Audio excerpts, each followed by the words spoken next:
Welcome, Adriana. Maybe you could start by providing an overview of why we engage with proxy voting.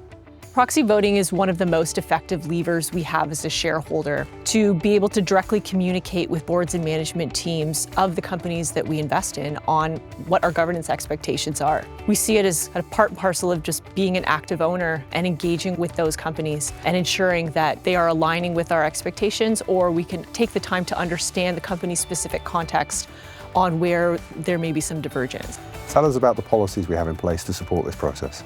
The core document we have is called our Proxy Voting Principles and Guidelines.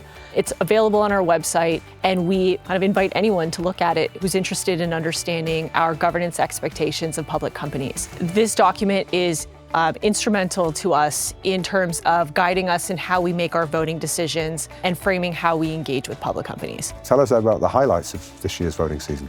Our volumes are up this year with over 4,500 shareholder meetings voted in 50 countries. This season focused on voting items related to ensuring companies are responsibly deploying AI, effectively overseeing climate change risks and opportunities, focused on executive compensation practices, and ensuring continued improvement on governance practices.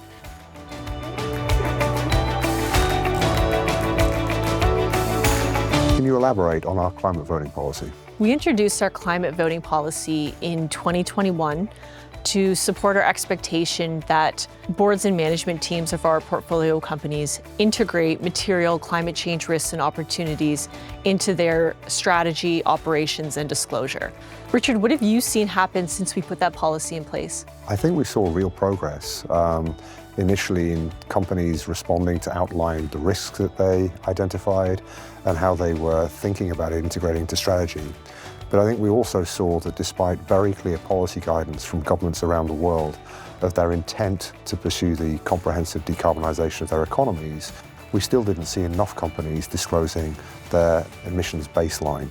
That's an interesting point, because in 2024, when we progressed our expectations under the climate voting policy to expect companies to report their Scope 1 and 2 GHG emissions, where they are listed or operating in a market where the government has committed to a nationally determined contribution to decarbonize under the Paris Agreement. So how did that translate into this year's voting season? Nearly 84% of the companies that we engage with this season committed to improve their emissions reporting or provide additional details behind their decarbonization plans. That's a great outcome.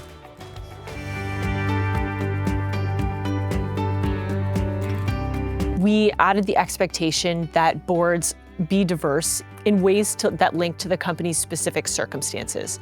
And our guidelines list a non-exhaustive list of facets of diversity that boards may consider. Can you tell us why a board diversity policy is important for CPP Investments?